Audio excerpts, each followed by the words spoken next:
ಸ್ನೇಹಿತರೆ ನಮಸ್ಕಾರ, ನಾನು ರವೀಂದ್ರ ಜೋಶಿ. ಈ ರೆಗ್ಯುಲೇಷನ್ಗಳನ್ನು ಸ್ಥಗಿತಗೊಳಿಸಿದ್ದು ಅಷ್ಟೇ ಅಲ್ಲ, ಈ ಸರ್ಕಾರದ ಧೋರಣೆಯನ್ನು ಕ್ಯಾಕರಿಸಿ ಉಗಿದರು ಸುಪ್ರೀಂ ಕೋರ್ಟಿನ chief justice of India justice Suryakant, justice Joymalya Bagchi ಇದ್ದಂಥ ಬೆಂಚ್ನಲ್ಲಿ ನಡೆದಂಥ, ಪೀಠದಲ್ಲಿ ನಡೆದಂಥ ವಿಚಾರಣೆ ಪ್ರಕರಣ ತಮಗೆ ಗೊತ್ತೇ ಇರುವಂಥ ವಿಚಾರ.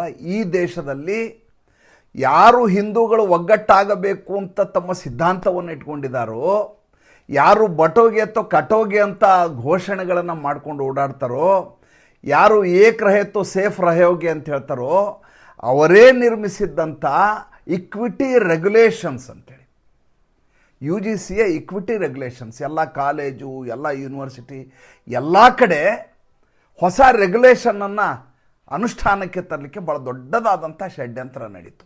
ಈ ದೇಶದ 90% ಜನ ಏನಿದ್ದಾರೆ, ಅವರು 10% ಜನರ ಮೇಲೆ ಮುಗಿಬೀಳುವಂಥ ಪ್ರಕರಣ. ಜಾತಿಯ ಹೆಸರಿನಲ್ಲಿ, ಧರ್ಮದ ಹೆಸರಿನಲ್ಲಿ, ಎಲ್ಲ ಹೆಸರಿನಲ್ಲಿ ಮೇಲು ಕೀಳು, ತಾರತಮ್ಯ, ಅಸ್ಪೃಶ್ಯತೆ, ಅಸಹನೆ, ಅಸಹಿಷ್ಣುತೆ, ಯಾವ ಹೆಸರಿನಲ್ಲಿ ಬೇಕಾದರೂ ನೀವು 10% ಇರುವಂಥ ಜನರಲ್ ಕ್ಯಾಟಗರಿಯ ಜನ ಏನಿದ್ದೀವಿ, ಅವ್ರ ಮೇಲೆ ದಾಳಿ ಮಾಡಬಹುದಾದಂಥ, ಪ್ರತೀಕಾರ ತೀರಿಸ್ಕೊಳ್ಳಬಹುದಾದಂಥ, ಸೇಡು ಮಾಡಬಹುದಂಥ, ದ್ವೇಷವನ್ನು ಹಬ್ಬಿಸಬಹುದಾದಂಥ ಅತಿ ಕೆಟ್ಟದಾದಂಥ, ಇದಕ್ಕೆ ಏನಂತ ಹೇಳ್ತೀರಿ, ವಿಧ್ವಂಸಕಾರಿ ರೆಗ್ಯುಲೇಷನ್ಗಳು ಏನು ಯು ಜಿ ಸಿಯಿಂದ ಮಾಡಲಾಗಿತ್ತು, ಅದಕ್ಕೆ ಸುಪ್ರೀಂ ಕೋರ್ಟು ಗುರುವಾರ ದಿವಸ ಇವತ್ತು ಸ್ಥಗಿತಗೊಳಿಸಿದೆ.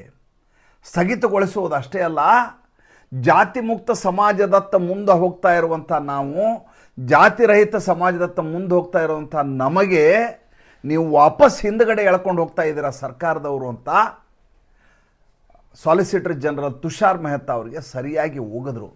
ಮೇಲ್ನೋಟಕ್ಕೆ ಇದು ವಿಧ್ವಂಸಕಾರಿಯಾಗಿದೆ ಅಂತ ಅವರು, ವೇಗ ಆಗಿದೆ ಅಂತ ಹೇಳಿದ್ರು.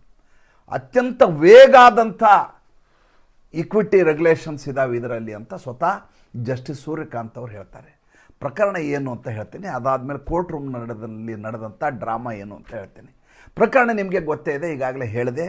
ಇದನ್ನು 3 ಜನ ಚಾಲೆಂಜ್ ಮಾಡಿದರು. ಜನರಲ್ ಕ್ಯಾಟಗರಿ ಮೇಲೆ ಇದು ದೌರ್ಜನ್ಯವನ್ನು ಉಂಟು ಮಾಡುವಂಥ, ಮಿಸ್ಯೂಸ್ ಮಾಡಿಕೊಳ್ಳುವಂಥ, ದುರ್ಬಳಕೆ ಪಡಿಸಿಕೊಳ್ಳುವಂಥ, ಜನರಲ್ ಕ್ಯಾಟಗರಿಯವರು ಅವರ ಮೌಲಿಕ ಅಧಿಕಾರವನ್ನು ಹರಣ ಮಾಡುವಂತಹ, ಡಿಸ್ಕ್ರಿಮಿನೇಟ್ ಮಾಡುವಂತಹ ಈ ಹೊಸ 2026 ಇಕ್ವಿಟಿ ರೆಗ್ಯುಲೇಷನ್ಸ್ ಏನಂತ ಯು ಜಿ ಸಿಯಿಂದ ಮಾಡಲಾಗಿದೆಯೋ ಇದನ್ನು ರದ್ದುಗೊಳಿಸಬೇಕು ಅಂತ ಕೋರ್ಟಿಗೆ ಮೊರೆ ಹೋಗಲಾಗಿತ್ತು. ಮೃತ್ಯುಂಜಯ ತಿವಾರಿ, ಅಡ್ವೊಕೇಟ್ ವಿನೀತ್ ಜಿಂದಾಲ್ ಮತ್ತು ರಾಹುಲ್ ದಿವಾನ್ 3 ಜನ. ಸಂಜಯ್ ದೀಕ್ಷಿತ್ ಅಂತೇನು ಜೈಪುರ್ ಡೈಲಾಗ್ಸ್ ನಡೆಸ್ತಾರೆ, ಅವರು ಕೂಡ ಇದರಲ್ಲಿ ಪಾರ್ಟಿಯಾಗಿದ್ದರು. ಅವ್ರ ಪರವಾಗಿ ವಿಷ್ಣು ಶಂಕರ್ ಜೈನ್ ಅವರು ವಾದ ಮಂಡನೆಯನ್ನು ಮಾಡ್ತಾರೆ. ಗುರುವಾರ ದಿವಸ ಬೆಳಗ್ಗೆ ಕೋರ್ಟ್ ರೂಮ್ ನಂಬರ್ 1 ಅಲ್ಲಿ ಇದರ ವಿಚಾರಣೆ ಶುರುವಾಗುತ್ತೆ. ಶುರುವಾದ ಮೊದಲ ಹಂತದಲ್ಲಿಯೇ ಜಸ್ಟಿಸ್ ಸೂರ್ಯಕಾಂತ್ ಅವರು ನೇರವಾಗಿ ಸರ್ಕಾರವನ್ನು ಪ್ರಶ್ನೆ ಮಾಡ್ತಾರೆ. ಸರ್ಕಾರ ಅಂದರೆ ತುಷಾರ್ ಮೆಹ್ತಾ, ಸಾಲಿಸಿಟರ್ ಜನರಲ್, ಸರ್ಕಾರದ ಪರವಾಗಿ ಈ ಯು ಜಿ ಸಿ ಪರವಾಗಿ ವಾದ ಮಂಡನೆ ಮಾಡಲಿಕ್ಕಿದ್ದಂಥ ತುಷಾರ್ ಮೆಹ್ತಾ ಅವ್ರನ್ನ ಪ್ರಶ್ನೆ ಮಾಡ್ತಾರೆ. ಏನಂತ ಮಾಡಬೇಕಂತ ಮಾಡಿದ್ರಿ ನೀವು? ಮುಂದುವರೆದ ಸಮಾಜವನ್ನು ವಾಪಸ್ ಜಾತಿ ವ್ಯವಸ್ಥೆಗೆ ಕರ್ಕೊಂಡೋಗಿ ಒಬ್ಬರ ವಿರುದ್ಧ ಒಬ್ಬರು ಸಂಘರ್ಷ ಮಾಡುವಂಥ, ದ್ವೇಷವನ್ನುಂಟು ಮಾಡುವಂಥ, ಮತ್ತು ಹಳೆಯ ಕಾಲಕ್ಕೆ ಕರ್ಕೊಂಡು ಹೋಗುವಂಥ ನಿಮ್ಮದೇನಾದ್ರು ಉದ್ದೇಶ ಇದೆಯಾ ಅಂತ ಪ್ರಶ್ನೆಯನ್ನು ಕೇಳ್ತಾರೆ. ವಿಷ್ಣು ಶಂಕರ್ ಜೈನ್ ಹೇಳ್ತಾರೆ, ಅವರು ಭಾಳ ಚೆನ್ನಾಗಿ ಇದನ್ನು ಆರ್ಗ್ಯುಮೆಂಟಲ್ಲಿ ಹೇಳ್ತಾರೆ, ಇದು ಕ್ಯಾಸ್ಟ್ ಬೇಸ್ಡ್ ಇನ್ ಡಿಸ್ಕ್ರಿಮಿನೇಷನ್ ಅಂತೇನಿದೆ ಆ್ಯಸ್ ಪರ್ ಅನುಚ್ಛೇದ ನಂಬರ್ 3(1)(c) ಏನಿದೆ, ಅದರ ಮೂಲಕ ಜನರಲ್ ಕ್ಯಾಟಗರಿ ಏನಿದೆ ಅವರ ಮೇಲೆ ದೌರ್ಜನ್ಯವನ್ನು ಮಾಡುವಂಥ ಒಂದು ಪ್ರೈಮಫಸಿ, ಮೇಲ್ನೋಟಕ್ಕೆ ದೌರ್ಜನ್ಯ ಉಂಟು ಮಾಡುವಂಥ ನಿರ್ಣಯಗಳನ್ನು ಕೈಗೊಳ್ಳಲಾಗಿದೆ, ಅಂಗೀಕರಿಸಲಾಗಿದೆ ಈ ಬಿಲ್ನಲ್ಲಿ. ಇದನ್ನು ತಕ್ಷಣದಲ್ಲಿ ರದ್ದುಗೊಳಿಸುವಂಥ ನಿರ್ದೇಶನವನ್ನು ನೀವು ನೀಡಬೇಕು ಅಂತ ಮಾನ್ಯ ಆನರಬಲ್ ಜಸ್ಟಿಸ್ ಅವರಿಗೆ ಕೇಳ್ಕೊತಾರೆ. ಜಸ್ಟಿಸ್ ಒಂದು ಪ್ರಶ್ನೆಯನ್ನು ಕೇಳ್ತಾರೆ. ಒಬ್ಬ ವ್ಯಕ್ತಿ ದಕ್ಷಿಣ ಭಾರತದಿಂದ ಉತ್ತರ ಭಾರತಕ್ಕೆ ಕಾಲೇಜಿಗೆ ಕಲಿಯಕ್ಕೆ ಹೋಗ್ತಾನೆ. ಜಸ್ಟಿಸ್ ಸೂರ್ಯಕಾಂತ್ ಅವರು ಹೇಳಿರುವಂಥ ಒಂದು ಘಟನೆಯನ್ನು ಹೇಳ್ತೀನಿ. ದಕ್ಷಿಣ ಭಾರತದಿಂದ ಒಬ್ಬ ಉತ್ತರ ಭಾರತಕ್ಕೆ ಎಜುಕೇಷನ್ಗೆ ಹೋಗಿ, ಶಿಕ್ಷಣಕ್ಕೋಸ್ಕರ ಹೋಗಿರ್ತಾನೆ. ಉತ್ತರ ಭಾರತೀಯ ಒಬ್ಬ ದಕ್ಷಿಣ ಭಾರತೀಯನಿಗೆ ಅವಹೇಳನಕಾರಿಯಾಗಿ ಟೀಕಿಸ್ತಾನೆ, ನಿಂದನೆ ಮಾಡ್ತಾನೆ, ಆತನಿಗೆ ಬಾಯಿಗೆ ಬಂದ ಹಾಗೆ ಅವಾಚ್ಯವಾಗಿ ಮಾತಾಡ್ತಾನೆ. ಈತನ ಜಾತಿಯೂ ಗೊತ್ತಿಲ್ಲ, ಈತನ ಜಾತಿಯೂ ಗೊತ್ತಿಲ್ಲ. ಇದಕ್ಕೆ ಏನು ಪರಿಹಾರವನ್ನು ನಿಮ್ಮ ಇಕ್ವಿಟಿ ರೆಗ್ಯುಲೇಷನ್ಸಲ್ಲಿ ಸೂಚಿಸಿದ್ದೀರಿ ನಂಗೆ ಹೇಳಿ. ಇಲ್ಲಿ ದಕ್ಷಿಣ ಭಾರತೀಯನ ಜಾತಿಯೂ ಗೊತ್ತಿಲ್ಲ, ಉತ್ತರ ಭಾರತೀಯ ಜಾತಿಯೂ ಗೊತ್ತಿಲ್ಲ. ಇಲ್ಲಿ ಅವಹೇಳನ ಆಗಿದೆಯಾ ಆಗಿಲ್ವಾ ಹೇಳಿ, ಇದನ್ನೇನಾದರೂ ನೀವು ಇದರಲ್ಲಿ ಅಡಕ ಮಾಡಿದ್ದೀರಾ ಹೇಳಿ ಅಂತ ಕೇಳ್ತಾರೆ. ಅಷ್ಟೇ ಅಲ್ಲ, ಇನ್ನೊಂದು ಮಾತು ಹೇಳ್ತಾರೆ, ಭಾರತ ದೇಶದಲ್ಲಿ ಈಗ ಅಂತರ್ಜಾತಿ ವಿವಾಹವಾಗುವಂಥ ಕಾಲಘಟ್ಟದಲ್ಲಿ ನಾವಿದ್ದೀವಿ. ಒಬ್ಬರ ಜಾತಿ ಇನ್ನೊಬ್ಬರು ಪ್ರಶ್ನೆ ಮಾಡೋದಿಲ್ಲ. ಆ ಕಾಲಘಟ್ಟದಲ್ಲಿ ನೀವು ಜಾತಿಯ ಆಧಾರದಲ್ಲಿ ಈ ರೀತಿ ಮೌಲಿಕ ಅಧಿಕಾರವನ್ನು ಜನರಲ್ ಕ್ಯಾಟಗರಿಯವ್ರದ್ದು ಕಿತ್ತುಕೊಳ್ಳುವಂಥ ಪ್ರಯತ್ನವನ್ನು ಮಾಡ್ತಾ ಇದ್ದೀರಿ. ನಾಳೆ ಈ ರೆಗ್ಯುಲೇಷನ್ ಏನಾದರೂ ಕಾಲೇಜ್ ಹಂತದಲ್ಲಿದ್ದರೆ ನಾಳೆ ಸಮಾಜದಲ್ಲಿ ಜನ ಓಡಾಡುವುದು ಹೇಗೆ, ಜನ ಬೆರೆಯುವುದು ಹೇಗೆ, ನಮ್ಮ ಪರಸ್ಪರ ಇರುವಂಥ ಬಾಂಧವ್ಯವನ್ನು ಸಂಪೂರ್ಣವಾಗಿ ನಾಶ ಮಾಡುವಂಥ ರೀತಿಯಲ್ಲಿ ಇಕ್ವಿಟಿ ರೆಗ್ಯುಲೇಷನ್ಸನ್ನು ಮಾಡಲಾಗಿದೆ. UGC equity regulations. ಇದನ್ನು ತಕ್ಷಣದಲ್ಲಿ ನಾನು ಕಿತ್ತಾಕ್ತಾ ಇಲ್ಲ, ನಿಮಗೂ ಅವಕಾಶ ಕೊಡ್ತೀನಿ ಇದ್ರ ಬಗ್ಗೆ ಉತ್ತರ ಕೊಡಲಿಕ್ಕೆ. ಇದಕ್ಕೆ ನೀವು ಮಾಡಬೇಕಾದ ಕೆಲಸ ಏನಂದರೆ, ಅವ್ರು ಹೇಳ್ತಾರೆ regulations are vague and capable of misuse ಅಂತ ಹೇಳ್ತಾರೆ. ಈ ಶಬ್ದವನ್ನೇ ಬಳಸಿರೋದವರು. These regulations are on prima facie vague and capable of misuse ಅಂತ ಜಸ್ಟಿಸ್ ಸೂರ್ಯಕಾಂತ್ ಅವ್ರು ಹೇಳ್ತಾರೆ this is to be revisited by committee comprising eminent jurists, 2 to 3 jurists. ಅಂದರೆ ಅತ್ಯಂತ ಮೇಧಾವಿಯಾದಂಥ 2 to 3 ಜನ ತಜ್ಞರನ್ನು ಒಳಗೊಂಡಂಥ ಒಂದು ಸಮಿತಿಯನ್ನು ಮಾಡಿ ಇದನ್ನು ಪುನರ್ ಪರಿಶೀಲನೆ ಮಾಡಬೇಕು, ಸೂಕ್ಷ್ಮವಾಗಿ ಅವಲೋಕನವನ್ನು ಮಾಡಬೇಕು. ದಿಢೀರಂತೆ ಈ ರೀತಿಯಾದಂಥ ಮಾಡುವ ಮೂಲಕ ಒಂದು ವರ್ಗವನ್ನು ಸಂಪೂರ್ಣವಾಗಿ ನೀವು ಅವ್ರ ಮೇಲೆ ದೌರ್ಜನ್ಯ ಆಗುವ ಹಾಗೆ ನೋಡ್ಕೋತೀರಿ ಅಂತ. ವಿಷ್ಣು ಶಂಕರ್ ಜೈನ್ ಅವರ ಆರ್ಗ್ಯುಮೆಂಟ್ ಭಾಳ ಚೆನ್ನಾಗಿರುತ್ತೆ. ಅವ್ರು ಹೇಳ್ತಾರೆ, ನೋಡಿ ಸ್ವಾಮಿ, ಅದಲ್ಲದೆ ಜಯಮಾಲಾ ಬಾಗ್ಚಿ ಅವರು ತುಂಬ ಚೆನ್ನಾಗಿ ಇನ್ನೊಂದು ಪ್ರಶ್ನೆಯನ್ನು ಕೇಳ್ತಾರೆ. ಅವ್ರ ಜೊತೆ ಇದ್ದಂಥ ಇನ್ನೊಬ್ಬ ಜಡ್ಜು ಅವ್ರು ಹೇಳ್ತಾರೆ, ಒಂದು ಕಾಲೇಜ್ನಲ್ಲಿ ರ್ಯಾಗಿಂಗ್ ಆಗುತ್ತೆ, ಜನರಲ್ ಕ್ಯಾಟಗರಿ ಅವನ ಮೇಲೆ ಒಬ್ಬ ದಲಿತ ಅಥವಾ ಪರಿಶಿಷ್ಟ ವರ್ಗದವನು ರ್ಯಾಗಿಂಗ್ ಮಾಡ್ತಾನೆ. ಈ ದೌರ್ಜನ್ಯಕ್ಕೆ SC ಒಬ್ಬ ವ್ಯಕ್ತಿ ಜನರಲ್ ಕ್ಯಾಟಗರಿ ಅವನ ಮೇಲೆ ಮಾಡಿದಂಥ ದೌರ್ಜನ್ಯಕ್ಕೆ ನಿಮ್ಮ ಈ ಇಕ್ವಿಟಿ ಏನು ರೆಗ್ಯುಲೇಷನ್ಸ್ ಮಾಡಿದರೆ ಇದರಲ್ಲೇನಾದರೂ ಪರಿಹಾರ ಇದೆಯಾ ಅಂತ ಕೇಳ್ತಾರೆ. ಉತ್ತರ ಕೊಡಲಿಕ್ಕೆ ಸಾಧ್ಯವೇ ಆಗೋದಿಲ್ಲ. ಇಂದಿರಾ ಜಯಸಿಂಗ್ ಅಪೋಸಿಟ್ ಪಾರ್ಟಿ, ಅವರು ಈ ರೆಗ್ಯುಲೇಷನ್ಸ್ ಇರಬೇಕು ಅಂತ ಹೋರಾಟ ಮಾಡ್ತಾ ಇರುವಂಥ ಒಬ್ಬ ಹೆಣ್ಮಗಳು. ಇವರು 2019ರಲ್ಲಿ ವೆಮುಲಾ ಪ್ರಕರಣ ಏನಿದೆಲ್ಲ, ಆ ವೆಮುಲಾ ಪ್ರಕರಣದಲ್ಲಿ ಅವರ ತಾಯಿಯ ಪರವಾಗಿ ಕೋರ್ಟ್ನಲ್ಲಿ ವಾದ ಮಂಡನೆ ಮಾಡಿದ್ದು. ಈ ಪ್ರಕರಣ ಶುರುವಾಗಿದ್ದು ಹೇಗೆ ಅಂದರೆ, ಈ ವಿಶ್ವವಿದ್ಯಾಲಯಗಳಲ್ಲಿ, ಕಾಲೇಜ್ಗಳಲ್ಲಿ ಪರಿಶಿಷ್ಟರು, ದಲಿತರು ಎಲ್ಲರ ಮೇಲೆ ನಿರಂತರವಾಗಿ ದೌರ್ಜನ್ಯ ಆಗತ್ತೆ.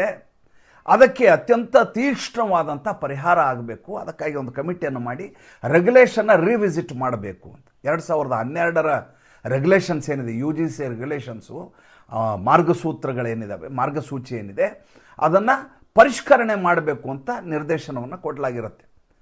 ಹೇಗಿರಬೇಕು ಅಂತ ಕೋರ್ಟ್ ಹೇಳಿರೋದಿಲ್ಲ. ಇದನ್ನು ಪರಿಷ್ಕರಣೆ ಮಾಡಿ, 2012ರಲ್ಲಿ ಏನಿದೆ ಇದನ್ನು ಪರಿಷ್ಕರಣೆ ಹೆಂಗೆ ಮಾಡಿದ್ರಿ ಇವರು?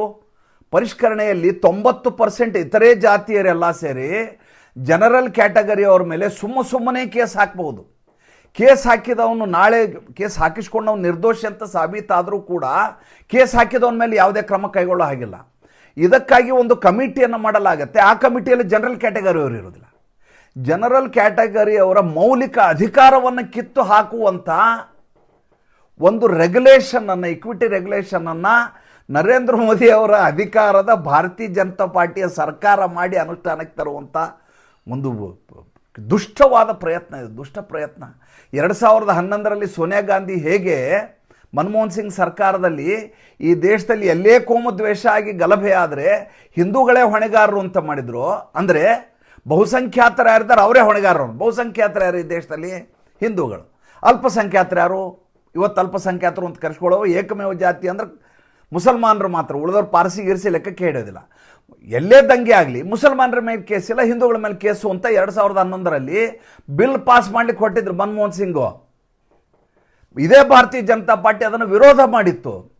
ಆದರೆ ಇವತ್ತು ಅದೇ ಭಾರತೀಯ ಜನತಾ ಪಾರ್ಟಿಯ NDA ಸರ್ಕಾರ ಈ ಧರ್ಮೇಂದ್ರ ಪ್ರಧಾನ್ ಎನ್ನುವಂಥ ಒಬ್ಬ ಅವಿವೇಕಿಯ ಶಿಕ್ಷಣ ಇಲಾಖೆಯಲ್ಲಿ, ಮಾನವ ಸಂಪನ್ಮೂಲ ಸಚಿವಾಲಯದಲ್ಲಿ ಈ ಇಕ್ವಿಟಿ ರೆಗ್ಯುಲೇಷನ್ಸ್ ಅಂತ ಮಾಡಿ ಇಂದಿರಾ ಜಯಸಿಂಗ್ ಏನು ನಿರ್ದೇಶನವನ್ನು ಕೊಟ್ಟಿದ್ದಾರೋ, ಆ ಇಂದಿರಾ ಜಯಸಿಂಗ್ ಪಕ್ಕಾ ಲೆಫ್ಟಿಸ್ಟು, ಆಕೆ ಹೇಳಿರುವಂಥ ಸೂತ್ರಗಳನ್ನು ಈ ಮಾರ್ಗಸೂಚಿಯಲ್ಲಿ ಹಾಕಲಾಗಿದೆ. ನೋಡಿ, ಕಾಶ್ಮೀರ್ ಫೈಲ್ಸಲ್ಲಿ ಒಂದು ಡೈಲಾಗ್ ಹೇಳ್ತಾರೆ, ಸರ್ಕಾರ ನಿಮ್ದಿರಬಹುದು, ಸಿಸ್ಟಮ್ ನಮ್ಮದು ಅಂತ ಹೇಳ್ತಾರೆ. ಭಾರತೀಯ ಜನತಾ ಪಾರ್ಟಿಗೆ ನಿರಂತರವಾಗಿ ಎಡಚರ್ ಹೇಳ್ತಾ ಇರೋದು ಅದೇ. ಸರ್ಕಾರ ಏನೋ ಮೋದಿದಿರ್ಬೋದು, ನಡೆಸೋದು ನಮ್ಗೆ ಹೆಂಗೆ ಬೇಕಂಗೆ ನಡೆಸ್ತೀವಿ ಅಂತ. ರೈತರ ಹೋರಾಟದಲ್ಲಿ ಮಾಡಿದರು, CAA NRCಯಲ್ಲಿ ಮಾಡಿದರು, ಎಲ್ಲ ಸಂದರ್ಭದಲ್ಲೂ ವಿಫಲ ಆಗುವ ಹಾಗೆ ನೋಡಿಕೊಂಡ್ರು. ಯಾಕಂದರೆ ಸಿಸ್ಟಮ್ ಅವ್ರದ್ದು, ಬೀದಿಗಿಳಿದು ಹೋರಾಟ ಮಾಡೋರು ಅವರು. ಇಲ್ಲಿ ಏನಾಗಿದೆ, ಇಲ್ಲಿ ಬೀದಿಗಿಳಿದು ಹೋರಾಟ ಮಾಡುವಂಥ 10% ಜನ ಏನಿದಾರಲ್ಲ, ಜನರಲ್ ಕ್ಯಾಟಗರಿ ಅವರು, ಸೂಕ್ಷ್ಮ ಸಂವೇದಿಗಳಿವರು. ಇವರು ತಮ್ಮ ಮತದ ಮೂಲಕ ತಮ್ಮ ಹಕ್ಕನ್ನು ಪ್ರತಿಪಾದಿಸಬಲ್ಲರು, ಭಾಷಣದ ಮೂಲಕ ಹೇಳಬಹುದು, ಬೌದ್ಧಿಕ ಕೊಡಬಲ್ಲರು, ಉಪನ್ಯಾಸ ಮಾಡಬಲ್ಲರು, ವಿಚಾರ ಸಂಕಿರಣ ಮಾಡಬಲ್ಲರು. ಬೀದಿಗಿಳಿದು ಕಲ್ಲು ತೂರಾಟ ಮಾಡಲ್ಲ. ಈ ದೇಶದಲ್ಲಿ ಬೀದಿಗಿಳಿದು ಕಲ್ಲು ತೂರಾಟ ಮಾಡದೆ ಹೋದರೆ ಜನರಿಗೆ ಗಮನಕ್ಕೆ ಬರೋದಿಲ್ಲ. ಇಂಥ ಸಂದರ್ಭದಲ್ಲಿ ಈ ದೌರ್ಜನ್ಯವನ್ನು ತಡೆಯೋದು ಹೇಗೆ? ಈ ದೋಟಕೇಕಿ ಯೂಟ್ಯೂಬರ್ಸ್ ಅಂತ ಕರೆಯೋದು ಭಾಳಷ್ಟು ಜನ. ಯೂಟ್ಯೂಬರ್ಗಳಿಗೆಲ್ಲ ಏನಂತ, ಇವರೆಲ್ಲ ಎಂಟಾಣೆ ಯೂಟ್ಯೂಬರು, ವಿಡಿಯೋದಲ್ಲಿ ಮಾತಾಡಿ ಏನು ಈ ದೇಶದಲ್ಲಿ ಬದಲಾವಣೆ ಮಾಡೋಕ್ಕೆ ಸಾಧ್ಯ ಅಂತ ಬಾಯಿಗೆ ಬಂದ ಹಾಗೆ ಮಾತಾಡ್ಕೊಂಡು ಓಡಾಡ್ತಾಯಿದ್ರು. ಆವಾಗ ಏನು ಮಾಡಿದರು, ಈ ದೇಶದಲ್ಲಿ ಯೂಟ್ಯೂಬರ್ಗೆ ಪಿತಾಮಹ ಅಂತಂದರೆ ಸಂಜಯ್ ದೀಕ್ಷಿತ್. ಜೈಪುರ್ ಡೈಲಾಗ್ಸ್ ಅಂತ ಅವ್ರದ್ದೊಂದು ಚಾನಲ್ ಇದೆ, ಹಿಂದಿ ಚಾನಲ್. ಅವ್ರೇನು ಮಾಡಿದ್ರು, ಇದನ್ನು ಬಿಡಬಾರ್ದು ಅಂತ ರಾಹುಲ್ ದಿವಾನ್ ಜೊತೆ ಸೇರಿಕೊಂಡು ಒಂದು ಕೇಸನ್ನು ಹೇಳಂದ್ಬಿಟ್ರು. ನಿನ್ನೆ ಬುಧವಾರ ದಿವಸ ಕೇಸ್ ಹಾಕ್ತಾರೆ. ಅದೃಷ್ಟವಶಾತ್ ಜಸ್ಟಿಸ್ ಸೂರ್ಯಕಾಂತ್ ಹೇಳ್ತಾರೆ, ನನಗೆ ಸಂಪೂರ್ಣವಾಗಿ ಸಮಾಜದಲ್ಲಿ ನಡೀತಾ ಇರುವಂಥ ಬೆಳವಣಿಗೆಗಳು ನನ್ನ ಗಮನಕ್ಕೆ ಬಂದಿದ್ದಾವೆ, ಆದ್ದರಿಂದ ತಕ್ಷಣದಲ್ಲಿ ಇದನ್ನು ವಿಚಾರಣೆಗೆ ತಗೋತೀನಿ ಅಂತ ಇವತ್ತು ತಮ್ಮದೇ ಪೀಠಕ್ಕೆ ಗುರುವಾರ ದಿವಸ ಅವರು ಜಾಯಮಾಲಾ ಬಾಗ್ಚಿ ಇರುವಂಥ ದ್ವಿಸದಸ್ಯ ಪೀಠದಲ್ಲಿ ಇದು ವಿಚಾರಣೆಗೆ ತೆಗೆದುಕೊಂಡು ಬಿಡಲಾಗತ್ತೆ. ಯಾವಾಗ ಇದು ವಿಚಾರಣೆಗೆ ಬಂತು, ಭಾಳ ದೊಡ್ಡದಾದಂಥ ಯಶಸ್ಸು ತಾನೆ. ಯಾಕೆಂದರೆ ಮೇಲ್ನೋಟಕ್ಕೆ ಜನರಲ್ ಕ್ಯಾಟಗರಿ ಮೇಲೆ ಮಾಡುವಂಥ ದಾಳಿ ಅದು. ಒಂದು ಸಣ್ಣ ಉದಾಹರಣೆ ಹೇಳ್ಬಿಡ್ತೇನೆ ನಿಮಗೆ. ಏನಂದ್ರೆ, ಶ್ರೀರಾಮ ಕಾಲೇಜ್ ಅಂತ ಒಂದು ಕಾಲೇಜು. ಆ ಕಾಲೇಜಲ್ಲಿ ಹುಡುಗಿ ಜನರಲ್ ಕ್ಯಾಟಗರಿ, ಆಕೆನೋ ಒಬ್ಬ ಪರಿಶಿಷ್ಟ ಜಾತಿಯ ಹುಡುಗ ಲವ್ ಮಾಡ್ತಾ ಇದ್ದಾನೆ. ಆತ ಈಕೆ ಅದನ್ನು ನಿರಾಕರಿಸ್ತಾಳೆ, ನಾನು ನಿನ್ನ ಲವ್ ಮಾಡೋದಿಲ್ಲ ಅಂತ ಹೇಳ್ತಾಳೆ. ಪಾಪ ಅವಳ ಇಚ್ಛೆ ತಾನೇ ಅದು. ಈತ ಹೆದರ್ಸ್ತಾನಕ್ಕೆ, ಏನಂತ, ನಿನ್ನ ಮೇಲೆ ನಾನು ಜಾತಿ ನಿಂದನೆಯ ಮೊಕದ್ದಮೆ ಹಾಕಿ ಜೈಲಿಗೆ ಕಳಿಸಿ, ನಿಮ್ಮ ಕುಟುಂಬದವರೆಲ್ಲ ಜೈಲಲ್ಲಿ ಇರ್ತೀರಿ, ನಿನ್ನ ಭವಿಷ್ಯವನ್ನು ಬರ್ಬಾದ್ ಮಾಡಿಬಿಡ್ತಾ ಅಂತ ಕೇಸ್ ಫೈಲ್ ಆಗಿದೆ. ಅದು ಇಂಥ ಪ್ರಕರಣಗಳಿದಾವೆ. ನಾಳೆ ಯಾವ ಸ್ಥಿತಿ ಬರ್ತಾ ಇತ್ತು ಅಂದರೆ, ಹುಡುಗ ಸ್ಟೂಡೆಂಟ್ ಬಂದು ಅಟೆಂಡೆನ್ಸ್ ಕೊಟ್ಟಿಲ್ಲ ಅಂತಂದರೆ ಆತನ ನೀವು ಬೈಯೋ ಹಾಗಿಲ್ಲ, ಜಾತಿ ನಿಂದನೆ ಕೇಸ್ ಹಾಕ್ತಾನೆ. ಮಾಸ್ಟ್ರು ಬಂದು ಪಾಠ ಮಾಡಲಿಲ್ಲ ಅಂದರೆ ಯಾಕೆ ಪಾಠ ಮಾಡಿಲ್ಲ ಅಂತ ಪ್ರಿನ್ಸಿಪಾಲ್ ಕೇಳೋ ಹಾಗಿಲ್ಲ, ಪ್ರಿನ್ಸಿಪಾಲ್ ಮೇಲೆ ಅದೇ ಮೇಷ್ಟ್ರು ಹೋಗಿ ಕೇಸ್ ಹಾಕ್ತೇನೆ ಜಾತಿ ನಿಂದನೆ ಅಂತ. ಆಮೇಲೆ ಯಾರ್ಯಾರು ಇದ್ದಾರೆ ಇದರಲ್ಲಿ, ಕೇವಲ SC ST ಇಲ್ಲ ಇದರಲ್ಲಿ. SC ST ಜೊತೆ ಈ ಹಿಂದುಳಿದ ವರ್ಗದವ್ರನ್ನ ಬ್ಯಾಕ್ವರ್ಡ್ ಕ್ಲಾಸನ್ನು ಕೂಡ ಸೇರಿಸ್ಕೊಳ್ಳಲಾಗಿದೆ. ಬ್ಯಾಕ್ವರ್ಡ್ ಕ್ಲಾಸ್ ಅಂದರೆ ಯಾವುದು? ಆಯಾ ರಾಜ್ಯಗಳಲ್ಲಿ ಬ್ಯಾಕ್ವರ್ಡ್ ಕ್ಲಾಸು ಬೇರೆ ಬೇರೆ ಆಗ್ತಾ ಹೋಗುತ್ತೆ. ಕರ್ನಾಟಕದಲ್ಲಿರೋ ಬ್ಯಾಕ್ವರ್ಡ್ ಕ್ಲಾಸೇ ಬೇರೆ, ಉತ್ತರ ಪ್ರದೇಶದಲ್ಲಿರೋ ಬ್ಯಾಕ್ವರ್ಡ್ ಕ್ಲಾಸೇ ಬೇರೆ, ರಾಜಸ್ಥಾನದಲ್ಲಿರೋ ಬ್ಯಾಕ್ವರ್ಡ್ ಕ್ಲಾಸೇ ಬೇರೆ. ಅಂದರೆ ದೇಶದ ಬಹುಸಂಖ್ಯಾತ ಜನರೆಲ್ಲ ಸೇರಿ ಒಂದು ಕಡೆ ಆಗ್ತಾರೆ, ಕೇವಲ ಈ ಜನರಲ್ ಕ್ಯಾಟಗರಿ ಜನ ಒಂದು ಕಡೆ ಆಗ್ತಾರೆ. ಈ ಜನರಲ್ ಕ್ಯಾಟಗರಿ ಅವ್ರ ಮೇಲೆ ಕಂಡ ಸಂದರ್ಭದಲ್ಲಿ ಕಂಡ ವಿಷಯಕ್ಕೆ ಹೆದರಿಸ್ಕೊಂಡು ಬ್ಲ್ಯಾಕ್ ಮೇಲ್ ಮಾಡಿಕೊಂಡು ಅವ್ರ ಮೇಲೆ ಕೇಸ್ ಹಾಕೋದು ಮತ್ತು ಅವರದೇ ಆದಂಥ ಟ್ರಿಬ್ಯುನಲ್ನಲ್ಲಿ ಇದರ ತೀರ್ಪಾಗೋದು. ಸೀದಾ ಹೋಗಿ FIR ಹಾಕ್ಸು, ಜೈಲಿಗೆ ಕಳಿಸು, ಈ ರೀತಿಯದಾದಂಥ. ಆಮೇಲೆ ಕೇಸ್ ಇದೆ ಅಂದರೆ ಸಾಕು, ಒಬ್ಬ ಹುಡುಗನಿಗೆ ಅಥವಾ ಒಬ್ಬ ಟೀಚರ್ಗೆ, ಒಬ್ಬ ಗುಮಾಸ್ತನಿಗೆ, ಒಬ್ಬ ಪ್ರಿನ್ಸಿಪಾಲ್ಗೆ, ಒಬ್ಬ ವೈಸ್ ಚಾನ್ಸಲರ್ ತನ್ನ ಮೇಲೆ ಈ ರೀತಿಯ ಜಾತಿ ನಿಂದನೆ ಕೇಸ್ ಇದೆ ಅಂದ ತಕ್ಷಣ ಆತ ಅರ್ಧ ಮುಗಿತವನ ಕತೆ. ಯಾಕೆಂದರೆ ಜೈಲಿಗೆ ಯಾವತ್ತು ಹೋಗ್ತೀನಿ ಅಂತ ಗೊತ್ತಿರಲಾರ್ದಂಥ ತ್ರಿಶಂಕು ನರಕದ ಸ್ಥಿತಿ ಇದು. ಅಂಥದ್ದೊಂದು ಇಕ್ವಿಟಿ ರೆಗ್ಯುಲೇಷನ್ 2026 ಅಂತ ಈ ಧರ್ಮೇಂದ್ರ ಪ್ರಧಾನ ಸಚಿವಾಲಯ ತಂದುಬಿಡುತ್ತೆ. ತಂದದ್ದನ್ನು ಪ್ರಶ್ನೆ ಮಾಡಿ ಬೀದಿಗಿಳಿದು ಹೋರಾಟ ಮಾಡಬೇಕನ್ನೋಂಥ ಕಮ್ಯುನಿಟಿ ಭಾಳ ಸಣ್ಣ ಕಮ್ಯುನಿಟಿ ಅದು, ಜನರಲ್ ಕ್ಯಾಟಗರಿ ಕಮ್ಯುನಿಟಿ. ನಾನು ಹೇಳಿದ್ನಲ್ಲ, ಅವರೆಲ್ಲೂ ಬೀದಿಗಿಳಿದು ಹೋರಾಟ ಮಾಡಲ್ಲ, ಗೂಂಡಾಗಿರಿ ಮಾಡಲ್ಲ, ಬಸ್ಸಿಗೆ ಬೆಂಕಿ ಹಚ್ಚಲ್ಲ, ರೈಲ್ವೆಯನ್ನು ನಿಲ್ಲಿಸೋದಿಲ್ಲ. ಮತ್ತು ಅವ್ರಿಗೆ ನ್ಯಾಯ ಸಿಗೋದು ಹೇಗೆ? ನಮಗೆ ಕೊನೆಗೆ ಬಂದು ನಿಲ್ಲೋದು ನ್ಯಾಯಾಲಯ. ನ್ಯಾಯಾಲಯದಲ್ಲಿ ಅದೃಷ್ಟವಶಾತ್ ಸಂವೇದನಾಶೀಲರಾದಂಥ ಚೀಫ್ ಜಸ್ಟಿಸ್ ಈ ಕಾಲಘಟ್ಟದಲ್ಲಿ ಇವತ್ತು ಈಗ ಹಂಗಿದ್ದಾರೆ ಜಸ್ಟಿಸ್ ಸೂರ್ಯಕಾಂತ್ ಅವರು ತಕ್ಷಣದಲ್ಲಿ ಯಾವಾಗ ಇದನ್ನು ನೋಡಿದ ತಕ್ಷಣ ಇದನ್ನು ವಿಚಾರಣೆಗೆ ಎತ್ಕೊಂಡಿದ್ದರಿಂದಾಗಿ ಕೆಪ್ಟ್ ಇಟ್ ಇನ್ ಅಬಯನ್ಸ್ ಅಂತ ಹೇಳಿದ್ರು, ಸ್ಥಗಿತಗೊಳಿಸಿ ಇದನ್ನು ಅಂತ. ಇದಕ್ಕೋಸ್ಕರ ಒಂದು ಕಮಿಟಿಯನ್ನು ಮಾಡಿ ಅದರಲ್ಲಿ ಜೂರಿಸ್ಟ್ಗಳನ್ನ ತೊಗೊಂಬನ್ನಿ, ಯಾರನ್ನ ಎಕ್ಸ್ಪರ್ಟ್ಸನ್ನ ತೊಗೊಂಬನ್ನಿ. ಅದು ಮೌಲಿಕ ಅಧಿಕಾರವನ್ನು ಕಿತ್ಕೋಬಾರ್ದು. ನಾವು ಹೇಳಿರುವಂಥ ಎಲ್ಲ ಈ ಏನು ಲೋಪಗಳಿದಾವೆ ಇದನ್ನೆಲ್ಲ ಸರಿದೂಗಿಸುವಂತಿರ್ಬೇಕು. ಅಂದರೆ ಇದು ಸದ್ಯಕ್ಕೆ ಏನೂ ಆಗಲಾರದಂಥ ಸ್ಥಿತಿ. ಮಾರ್ಚ್ 12ಕ್ಕೆ ಮತ್ತೆ ಮುಂದಿನ ಹಿಯರಿಂಗನ್ನು ತಗೋತೀನಿ ಅಂತ ಮಾರ್ಚ್ 12ರವರೆಗೂ ನೋಟಿಸನ್ನು ಜಾರಿ ಮಾಡಿದ್ದಾರೆ. UGCಗೆ ನೋಟಿಸ್ ಜಾರಿ ಮಾಡಿದ್ದಾರೆ, ಎಲ್ರಿಗೂ ನೋಟಿಸ್ ಜಾರಿ ಮಾಡಿದ್ದಾರೆ. ಇದು ಕೋರ್ಟ್ನಲ್ಲಿ ನಡೆಯುವಂಥ ವ್ಯವಸ್ಥೆ. ನೋಡಿ, ಈ ಕೆಲಸವನ್ನು ನಾವು ನರೇಂದ್ರ ಮೋದಿ ಅವರ ಸರ್ಕಾರದಲ್ಲಿ ಕೋರ್ಟ್ಗೆ ಹೋಗಿ ನ್ಯಾಯವನ್ನು ಪಡಿಬೇಕು ಅನ್ನೋದು ನನ್ನ ಪ್ರಶ್ನೆ. ಬೇರೆ ಯಾವುದೋ ಪ್ರಧಾನಮಂತ್ರಿ ಇದ್ದರೆ, ಬೇರೆ ಯಾವುದೋ ಮುಖ್ಯಮಂತ್ರಿ ಇದ್ದರೆ, ಯಾವುದೋ ಕಾಂಗ್ರೆಸ್ ಸರ್ಕಾರ ಇದ್ದರೆ, ಅಖಿಲೇಶ್ ಯಾದವ್ ಇದ್ದರೆ, ಸಂವೇದನಾರಹಿತ ಅಮಾನವೀಯವಾದಂಥ ಮನಸ್ಥಿತಿಯ ದುಷ್ಟ ಸರ್ಕಾರ ಇದ್ದಾಗ ಹಾಗಾದರೆ ನಮಗೆ ಏನು ಆಶ್ಚರ್ಯ ಆಗೋದಿಲ್ಲ. ಆದರೆ ಯಾವ ಸರ್ಕಾರದಲ್ಲಿ ನಾವು ಸುರಕ್ಷಿತ ಅಂತ ಭಾವಿಸ್ತೇವೋ ಅದೇ ಸರ್ಕಾರದ ಸಂದರ್ಭದಲ್ಲಿ ಕೋರ್ಟ್ಗೆ ಹೋಗಿ ನ್ಯಾಯ ಪಡೆಯುವಂಥ ಪರಿಸ್ಥಿತಿ ಬಂದರೆ ಇದಕ್ಕೆ ಯಶಸ್ಸು ಅಂತ ಕರಿತೀರಾ, ಜಯ ಅಂತ ಕರಿತೀರಾ, ಸಮಾಧಾನ ಅಂತ ಕರಿತೀರಾ, ನಿಟ್ಟುಸಿರು ಅಂತ ಕರಿತೀರಾ? ನನಗಿದು ನಿಟ್ಟುಸಿರು ಅಂತ ಅನಿಸ್ತದೆ. ಯಾಕೆಂದರೆ ಅಂಥ ದಬಾವಣೆ, ಅಂಥ ನಮ್ಮೆಲ್ಲ ನಡೆಯುವಂಥ ದಬ್ಬಾಳಿಕೆ, ದೌರ್ಜನ್ಯ ಧ್ವನಿ ಎತ್ತೋ ಹಾಗೆ ಇಲ್ಲ ರೀ. ಜನರಲ್ ಕ್ಯಾಟಗರಿಯವರು ಯಾವ ವಿಷಯಕ್ಕೂ ಹೊರಗಡೆ ಇನ್ನೊಬ್ಬನ ಜೊತೆ ಸಂಘರ್ಷವೇ ಇಲ್ಲ, ಅವನು ಕಣ್ಣೆತ್ತೇ ನೋಡೋಂಗಿಲ್ಲ. ನಿಮ್ಮ ತಪ್ಪಿಲ್ಲದೆ ಹೋದರೂ ನಿಮ್ಮ ಮೇಲೆ ಕೇಸ್ ಹಾಕ್ಬೋದು ಅವರು. ನೀವು ಬರೀ ಎಡಗಣ್ಣಿಂದ ಅವ್ನು ನೋಡಿಬಿಟ್ರೆ ಅಂದ್ರೆ ನಿಮ್ಮ ಮೇಲೆ ಜಾತಿ ನಿಂದನೆ ಕೇಸ್ ರೀ. ಏನು ಮಾಡ್ತೀರಾ ಹೇಳಿ? ನೀವೇನು ತಪ್ಪೇ ಮಾಡದೇ ಇದ್ರೂ ನಿಮ್ಮ ಮೇಲೆ ಕೇಸು. ನೀವು ಮಾತಾಡೋ ಹಾಗಿಲ್ಲ. ಆ ರೀತಿಯಾಗಿ ಒಂದು ದೊಡ್ಡದಾದಂಥ ದೊಡ್ಡ ಷಡ್ಯಂತ್ರವನ್ನು ನಮ್ಮ ಜನರಲ್ ಕ್ಯಾಟಗರಿ ಮೇಲೆ ಹೇರಲಾಗಿತ್ತು. ಇವತ್ತು ಅದಕ್ಕೊಂದು ತಾತ್ವಿಕವಾದ ಅಂತ್ಯ ಸಿಕ್ಕಿಲ್ಲ, ತಾರ್ಕಿಕವಾದ ಅಂತ್ಯ ಸಿಕ್ಕಿಲ್ಲ. ಆದರೆ ಇದು ಸರಿಯಲ್ಲ ಅಂತ ನ್ಯಾಯಾಲಯ ಹೇಳುವ ಮೂಲಕ ಕೆಪ್ಟ್ ಇಟ್ ಇನ್ ಅಬಯನ್ಸ್, ಸ್ಥಗಿತಗೊಳಿಸಲಾಗಿದೆ. ಅದು ಸದ್ಯಕ್ಕೆ ನಮಗೆ ನಿಟ್ಟುಸಿರು ಅಂತ ಭಾವಿಸ್ತೇನೆ. ಇದಕ್ಕಾಗಿ ಹೋರಾಟ ಮಾಡಿದಂಥ ವಿಷ್ಣು ಶಂಕರ್ ಜೈನ್, ಮೃತ್ಯುಂಜಯ ತಿವಾರಿ, ಅಡ್ವೊಕೇಟ್ ವಿನೀತ್ ಜಿಂದಾಲ್, ರಾಹುಲ್ ದಿವಾನ್, ಎಲ್ಲಕ್ಕಿಂತ ಮುಖ್ಯವಾಗಿ ಸಂಜಯ್ ದೀಕ್ಷಿತ್.